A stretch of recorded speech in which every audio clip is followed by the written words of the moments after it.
Where's the best place to clip this? Somewhere on your collar. Doesn't have to On be the super collar? close to your mouth. Oh, or your jacket. I don't know what it's called. Lapel. Your lapel. Like that? Yeah. Just like, oh, Yeah, that'll be.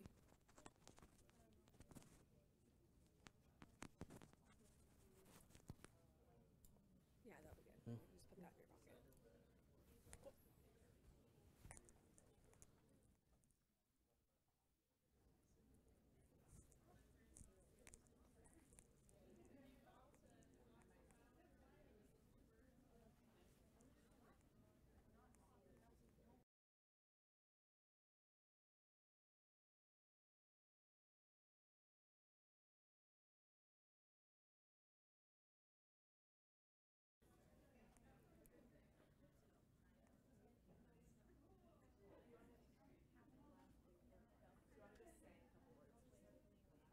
testing, testing. Louder.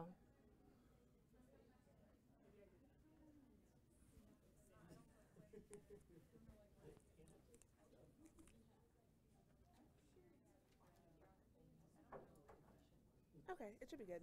You want me to move this up higher? No, it'll be fine. I can play with the volume. Okay.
I think everyone here knows who I am and presumably knows one another as well.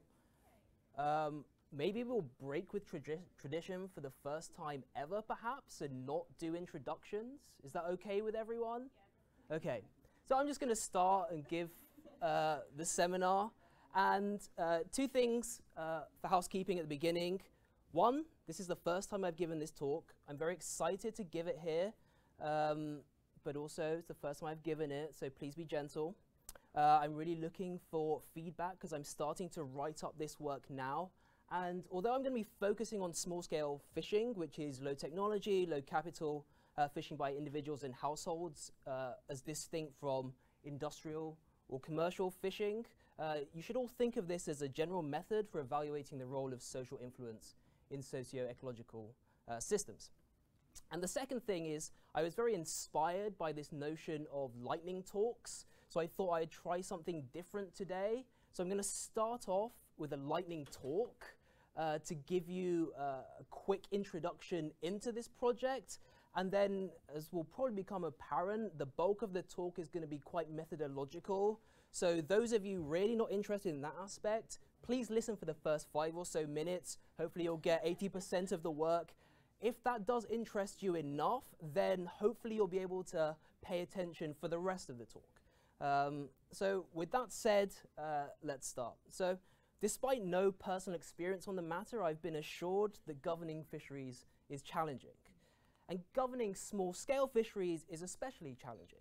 And this is because small-scale fisheries often involve multiple species and multiple different catch methods. And the big question that we're interested in is whether understanding social relationships is relevant for managing socio-environmental systems. Now, there have been lots of studies investigating the role of social influence, but we still lack a modeling approach that is able to test multiple different hypotheses about what drives system dynamics within a single methodological framework. So here I propose a new statistical approach to address this problem, and hopefully the insights we can learn will help guide effective small-scale fisheries policy and implementation strategies. So I'm no expert on small-scale fisheries, but fortunately my collaborators are. So Orion and Steve both have extensive publishing experience on the importance of understanding human behavior for effective natural resource management. And for our study system in Jamaica, we find that social ties matter for explaining recorded fishing patterns of which fish species are targeted by which fishers. And within reported social networks, we find that information flows from more to less experienced fishers. So our data looks something like this. We have fishers in the columns and fish species on the rows, and we have an idea of what fish species are targeted by which fishers. And we propose models to explain these fishing patterns, ranging from independent behavior of fishers to fishers acting on common knowledge available to all fishers. And we use methods from information theory to compare different models of fisher behavior, which gives us a score for each model. Now, more specifically, we find that the effect of social influence is particularly prominent for small and large fish species. And when we consider social ties and how information flows, we propose hierarchies to identify exactly how information and influence might propagate through the social network, and we use our scoring method to determine which of the hierarchies that we proposed has the greatest support from data. And with this knowledge, we can tailor policies to take advantage of social networks for managing particular fish species, and we can more effectively implement those policies by targeting particular fishers. So that was the lightning talk component of this seminar.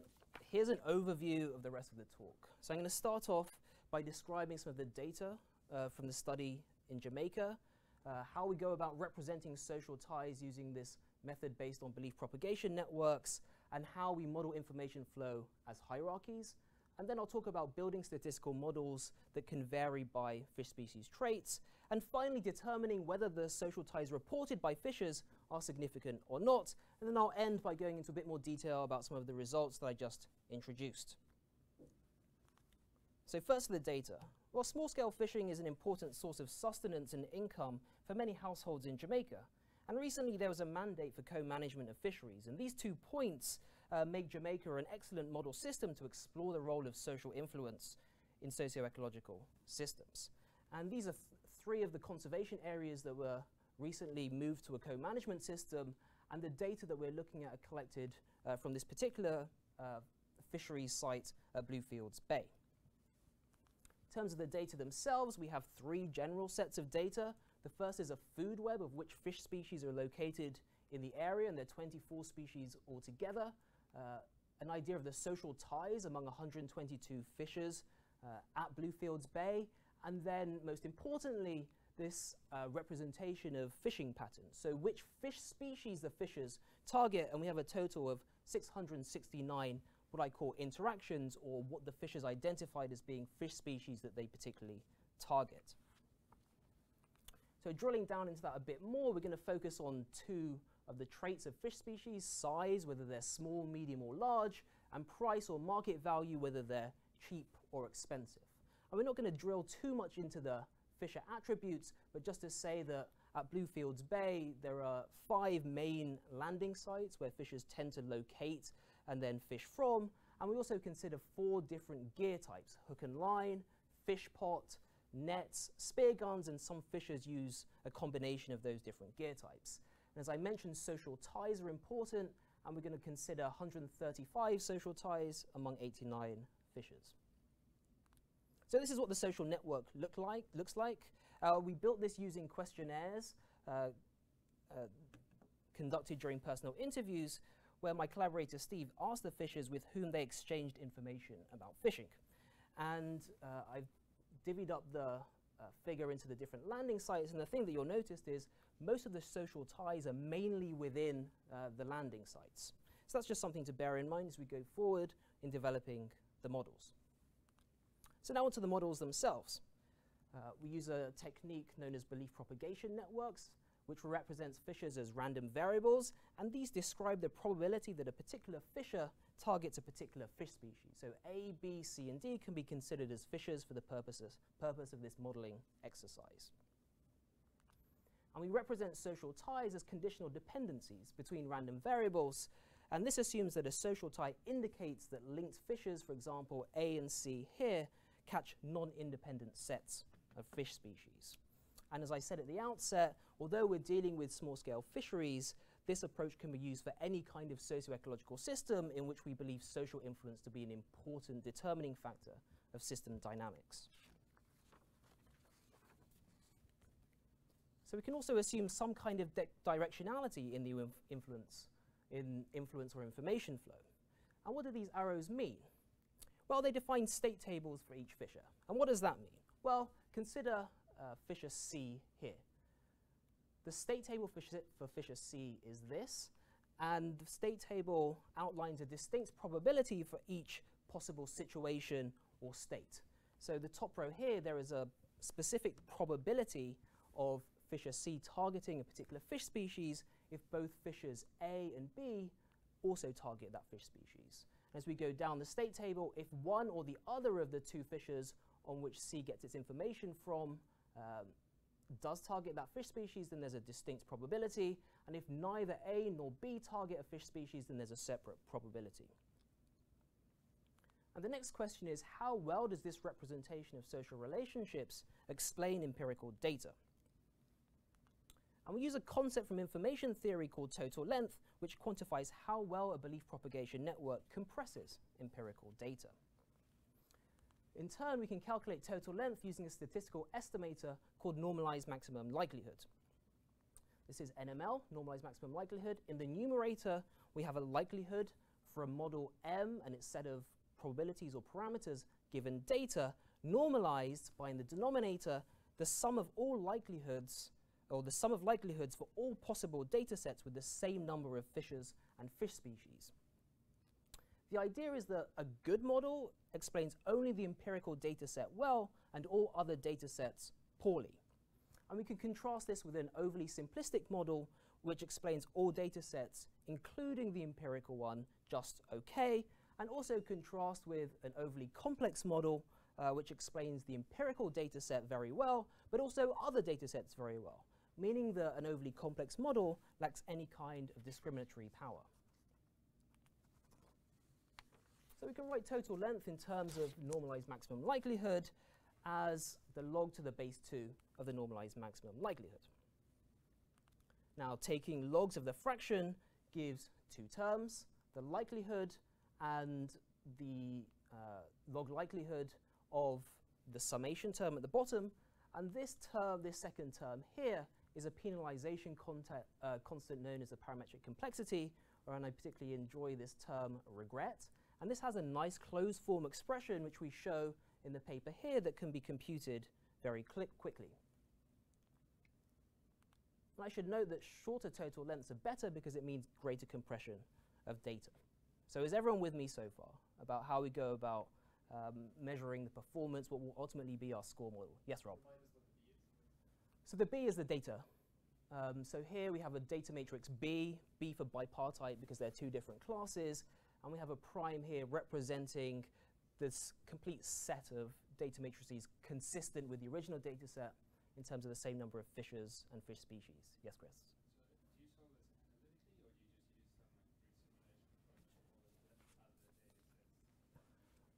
Perfect. So let's calculate total length for some toy data and a belief propagation network. So we use it based on data. So we have the data matrix of fishes here and which fish species they target.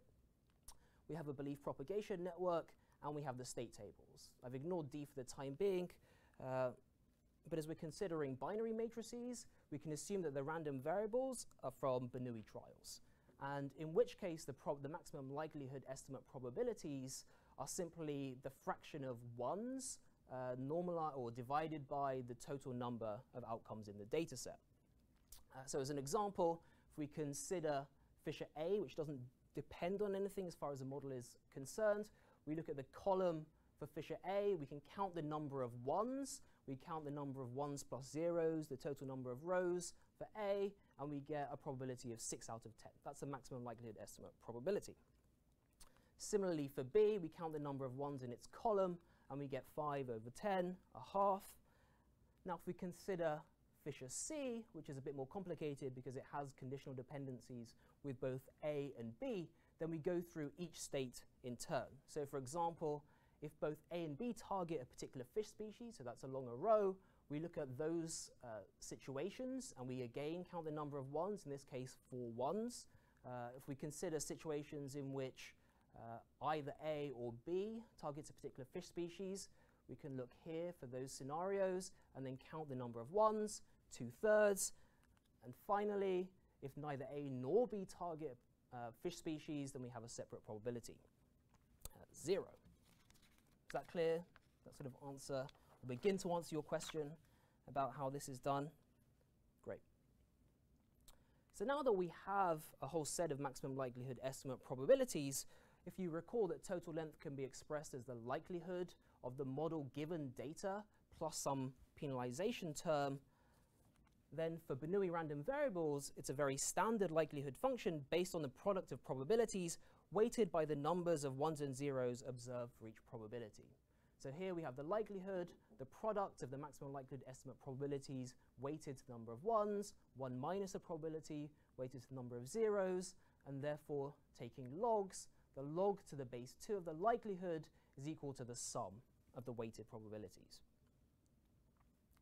So in summary, given a particular belief propagation network, the model for our data, we combine that with an empirically observed data matrix, we can plug in the values, do our calculations, and we end up with a score for how well the model fits the data.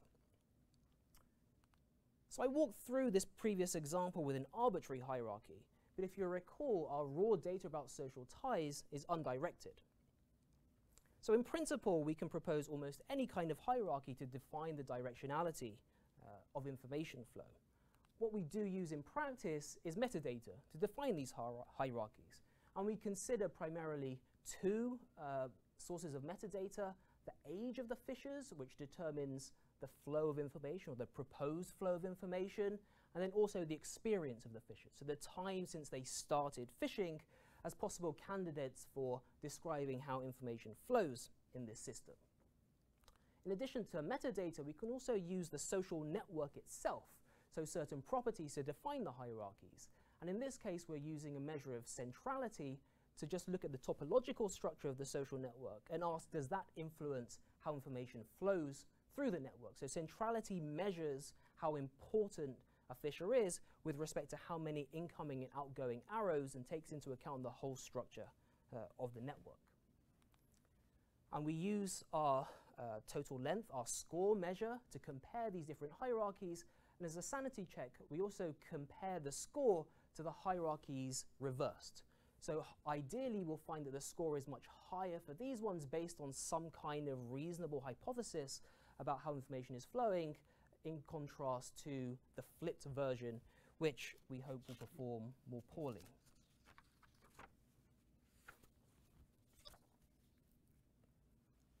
Is everyone okay with this?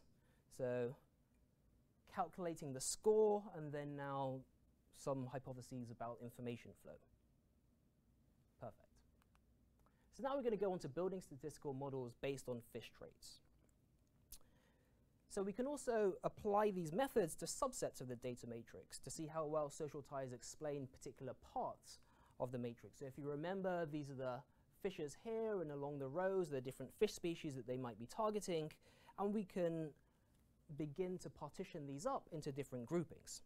So to start off with, we can just consider all the fish species together as one large group to see how social ties might explain the fishing patterns of the whole matrix together. Then we can use fish traits to partition fish species by size. So for example, we might look only at the small fish species, the medium-sized ones, and the large ones. And also we can partition further by size and price or market value. And I should note that we are less likely to be able to distinguish between different models as we partition fish species into finer and finer groupings, into smaller and smaller partitions.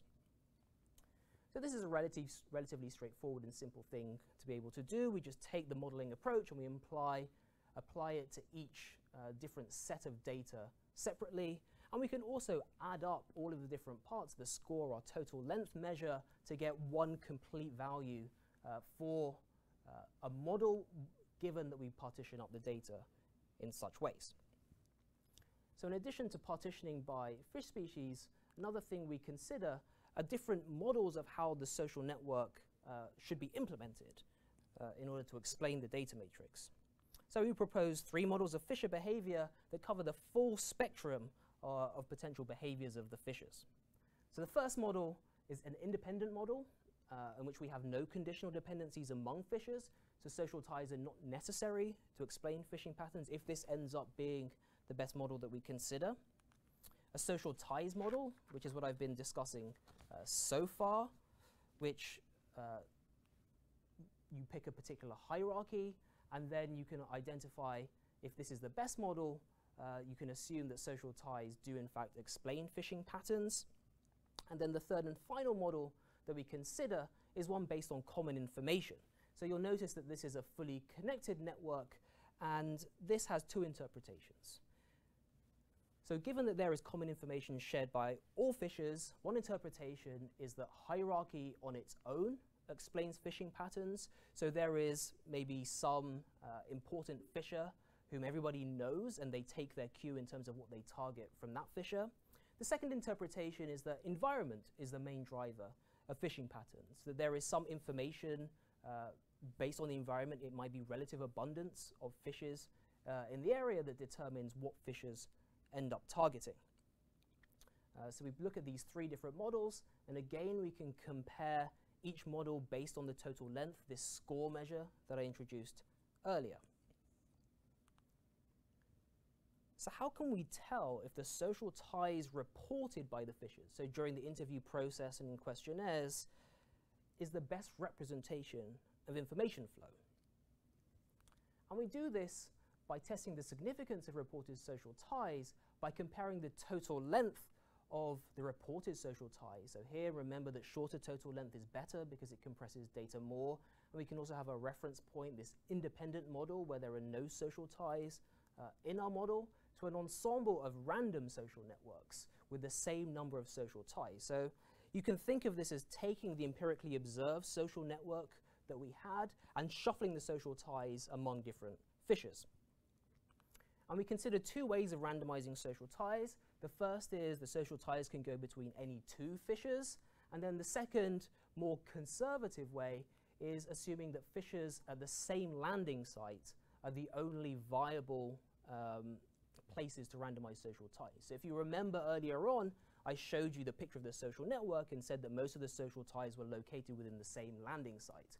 So we can respect that observation when doing the randomization. So within a given landing site, we can reorganize the social ties and use that to obtain a distribution of total lengths and see whether what the fishers reported actually ends up being the best model for information flow. And we determine that social ties are significant if the probability of observing a total length from a random social network is less than 5%. So the standard confidence level. Now, if it's the case that reported social ties fall somewhere within this distribution, then we can reasonably assume that there is some other representation of how information flows that performs better. So that was the methods. I'm going to pause now. Are there any questions about the methods? Is everyone generally okay with what we're doing?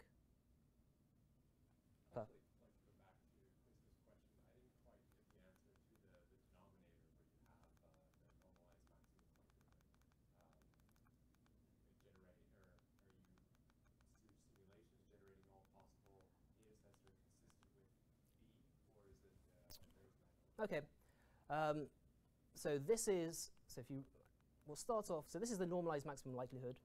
The likelihood of the model given the data, standard likelihood, and then the sum of all likelihoods for all possible data sets. So your question is really, how do we calculate the denominator? So if we take logs, then we separate out the likelihood, presume you're happy with that, and then this final term here, which is the sum. And what we show in this paper is that because we have a relatively simple data structure, so it's a binary matrix, that we can assume that this data matrix is formed by a series of Bernoulli processes, so we can calculate a closed form expression. So a direct way of calculating this that takes into account all possible distributions of ones and zeros, starting from, let's say we have 10 spots that we have to fill, all zeros all the way through all ones, and because it's relatively simple, we can write down a closed form expression for calculating that. So we have that in the paper, and we can compute it very quickly. It takes a matter of seconds to essentially calculate this penalization constant. Any other questions?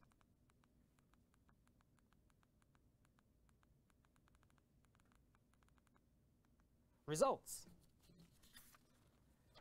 So after all of that, what did we find?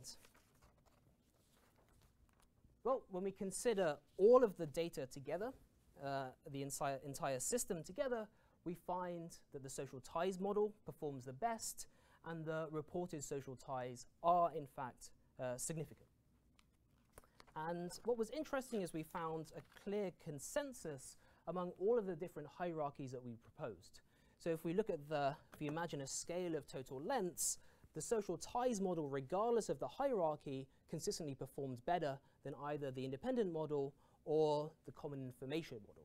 So this tells us that it's a really strong sign that social ties matter, and that the reported social ties are significant, and the social ties were significant for both forms of randomization. So both where you could randomize social ties anywhere within the social network, and also if you restricted it to landing sites. And then if we partition fish species by size, we found that reported social ties were still significant for small and large-sized fish species.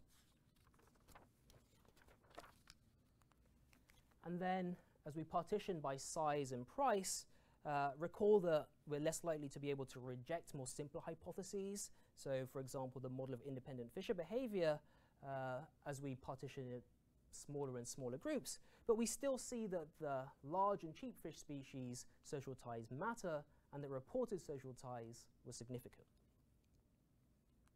So now if we focus on information flow, we find that experience is the main, or data supports experience as the most likely explanation for how information flows through this system when we consider the entire system together. Interestingly, when we partition fish species by size and apply our models, we find that experience, data supports experience for small fish species, but age is actually the main way that information flows when we consider large fish species. Again, when we partition by size and price, in general, experience is important for understanding fishing patterns for the smaller fish species, and age for larger fish species. But we're still exploring reasons why this is the case. Yes, Chris? What is the 4, 5, 6, 7? Oh, so these are the different landing sites. And this is to give you some idea of the proportionality. So this is fishers along the columns. So there are more fissures in this landing site C, very few in 5, 6, and 7. This figure is also there because I'm not going to give results for this, but we can also partition fissures by landing site and apply the models individually, so these blocks around here, for example. So we can look exclusively for fissures at individual landing sites, although I'm not going to present those results today. So this is all in proportion to the number of fish species in each classification and also the fissures in each group. Does that make sense? So why bother doing this? And I'm going to try and motivate my justification using a quote by the political scientist Joseph Nye Jr., who wrote, "Power is the ability to alter the behavior of others to get what you want, and there are basically 3 ways to do that: coercion, sticks; payments, carrots; and attraction, or soft power." And this means if social ties matter, then we can design policies that leverage inherent social structures to accomplish desired outcomes. Now that, in and of itself, is outside my wheelhouse, but if we know how information flows through social networks, then when implementing policies, we'll know who to coerce, who to pay, and arguably most importantly, as far as co-management is concerned, who to woo.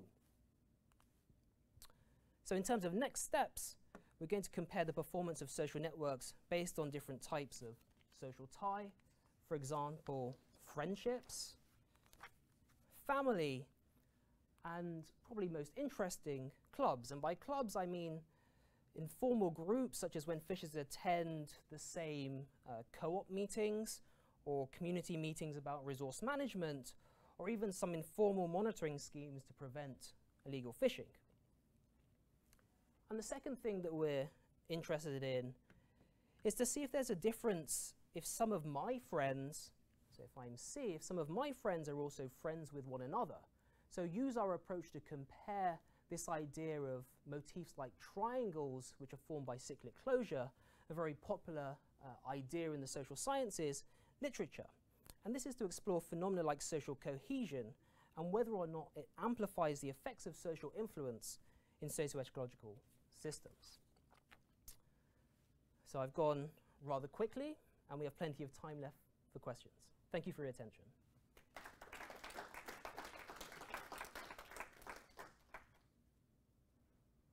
Chris? The question about the heterogeneity of variance across the sites. Mm-hmm. If you run those models, do you see many differences between the landing sites? Or is it difficult because landing sites see quite So this needs a lot of parsing to fully understand. And we're only really beginning to figure out on the ground what could be causing these differences. But we see that, and this is largely a data issue, landing site C has the most fissures and the most variation in which gear types are being used. And I think most importantly, the proportion of fissures that use different kinds of gear. And I think this is going to be central to understanding what's happening in this system. And you can also think of it simply in terms of if I use lots of different kinds of gear, I have lots of different or greater potential to target different sets of fish species. So if I'm a fisher that uses different kinds of gear, then using these statistical methods, I'm more likely to pick up signals for information sharing. So there is a wider range of possibilities for me doing the same thing that my friends or whomever I get information from uses. So that's the first thing to note. So there's a data issue of how can we reject the simpler hypotheses of fishers behave independently of one another. And that's not to say, if that's the case, that social ties are not important, or they don't matter, or they don't influence what's happening in the system. Rather, we don't simply have the amount of data required to reject a simpler hypothesis. So most of the results that we see for all of the landing sites together are largely driven by data from the landing site C, which has the most fishers present. So this idea of experience and age as being important for different traits of fish species gets a bit messier as we look at smaller groupings of fishers at landing sites. And also some of these other landing sites, particular gear types are preferred. So landing site 7, most of the fishers use spear guns, which in turn limits the kind of fish that they can target. So therefore, the fishers target similar sets of fish regardless of their social ties, for example. That's a great question. Dean? I guess I'm wondering, this may have come up last year in Steve's comment, but I'm thinking about both gender and marriage. And if, I'm going to, I shouldn't assume, but I'm going to assume that most fishers are men. So all of the fishers in this data set are men. Okay. Did Steve collect data, and if so, have you guys thought about whether or not the fishers were married and their wives were networked and sharing information? I don't know off the top of my head whether that's the case. And I can't remember where that information is available. It may be. I do know we have information about the various groups that the fishers attend and some idea of the formal social hierarchy. So there are wardens that look out for the fishers. I don't know if you remember from Steve's talk. And also we have data from other conservation areas. So there might be greater diversity in the gender makeup there. So it would be interesting to compare and contrast. I think right now we're using these statistical methods, one, to just as an approach that you can compare different hierarchies, very simplistic models. And then once we find some kinds of results is to ask, is this reflected in more qualitative studies or quantitative studies on the ground about what's actually going on? And the nice thing is we have Steve as part of the team who has been to these places and can return to these places and follow up to see whether some of the patterns that we identify are reflected in what's going on the ground. So this is by no means making any definitive statements about what's happening, but can be seen as a way of just focusing research on the ground. Yes? How are you defining social ties? Mm-hmm. And specifically, my question within that is, are you including really professional or vocational ties? Mm-hmm. So in this study, the way that we determined social ties was during in-person interviews that Steve conducted, and the question was, with whom do you exchange information about fishing and your time at sea? So there were those responses. So in some ways, there was some directionality built into that question because you interviewed one person, they identified between none and about 10 different people who they know. And in some cases, it was reciprocated. So I asked one person, I asked another, and they both say, yes, I get information from this person. Now we collapse that data down into just undirected ties, assuming that if somebody got information from someone else, they at least knew one another. So it was very restricted to this idea of information sharing about fishing. But as you'll see in some cases, it's very broad. And in some cases, we found that, well, that information was better than assuming no social ties or common information, but it wasn't significant, which means there are likely other ways of representing information flow or other kinds of social ties that might be more informative for describing fishing patterns, which is why I think looking at friendship or asking questions, who are you friends with, might be more productive than asking who do you share information with, which is sort of a nebulous concept. And then one thing that I think we're really interested to look at is whether people belong to any kind of organization. So if you attend these meetings and information propagates that way from a top-down thing, yes. But the nice thing about this approach is you can propose a whole bunch of different both social networks and also how information flows on each social network. So maybe we'll see one social network performs better than another for explaining fishing patterns, but maybe we'll find that a particular hierarchy is consistently good across all of the different ways of describing it. So it might be age, maybe you listen to your elders, or it's experience, or it's social status, and we can code all of those kinds of information into this approach. Jessica. I would be curious to hear a little bit more about the divide between the expensive and the cheap fish, Mm-hmm. and what the underlying hypothesis is about the supply chain and sort of market structure, how that may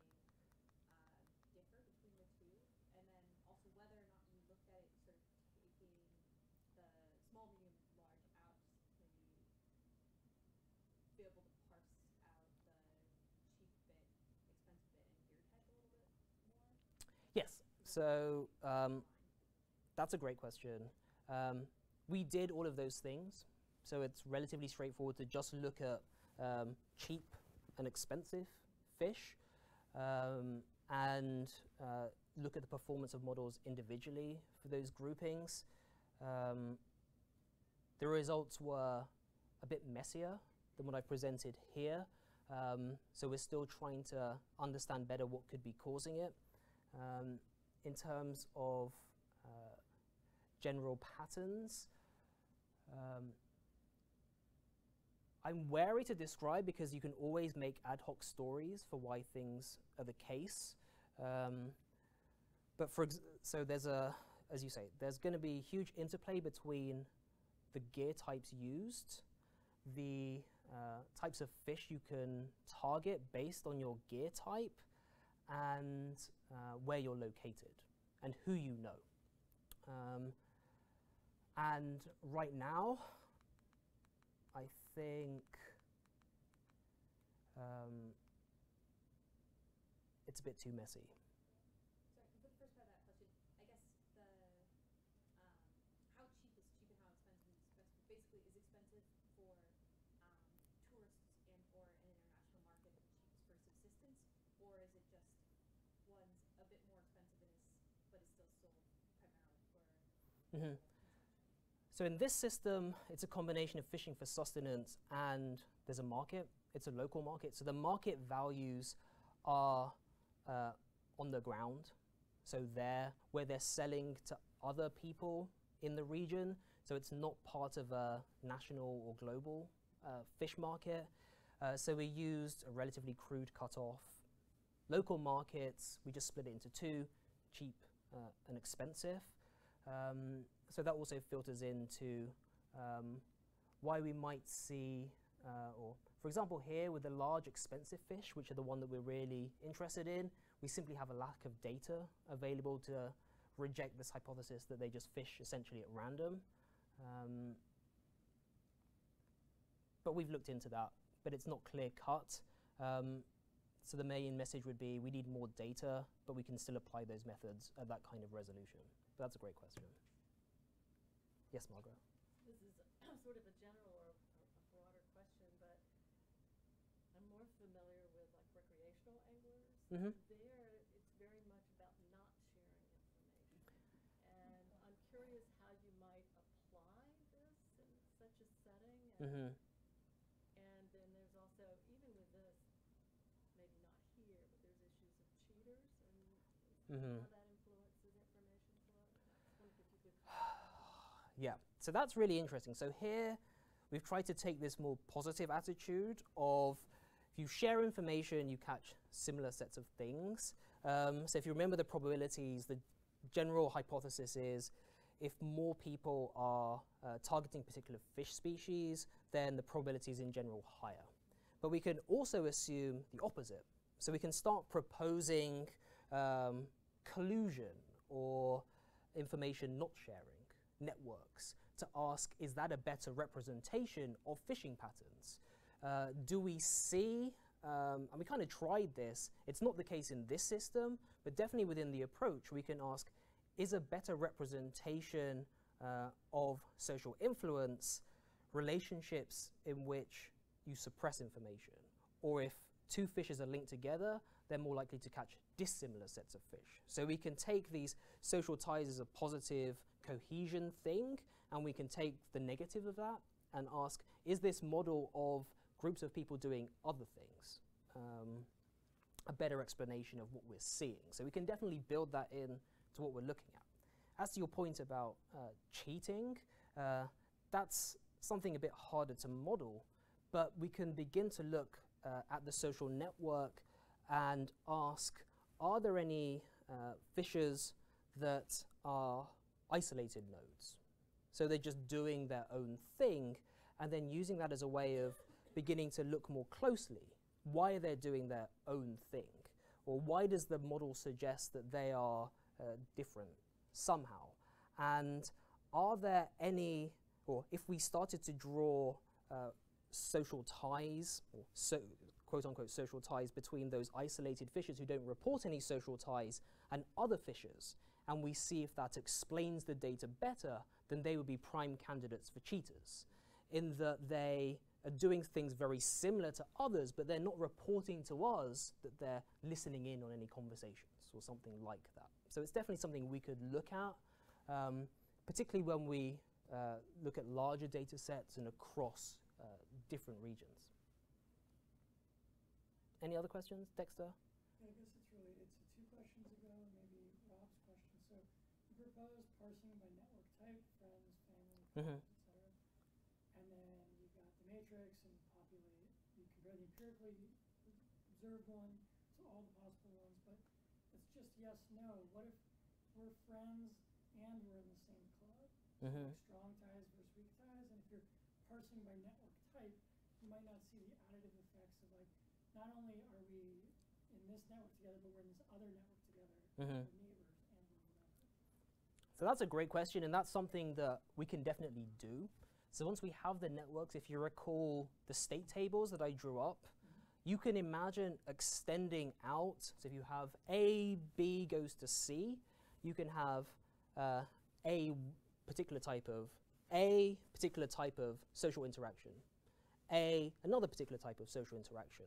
So then you can begin to ask, does it matter if I'm friends with A? If A is a member of my family, does A belong to the same club as me? And then we can begin to list out different probabilities for each situation, and then ask, does that combination affect the fishing patterns that we observe? And the nice thing is, using this normalized maximum likelihood total length approach, is we have an inbuilt way of correcting for model complexity. So as you start building in more information, you're just more likely to get a better fit. But because we do this normalization, we're able to say, well, this is the most parsimonious model for these data. So maybe we only need to consider 2 of the kinds of social network that we have available to us, and they contain the vast bulk of the information. As we start adding other social networks, they either become redundant or we get a case of overfitting, which is what we're looking to avoid. Do you have another question? No. Okay. Any other questions? Well, great. Thanks, everyone.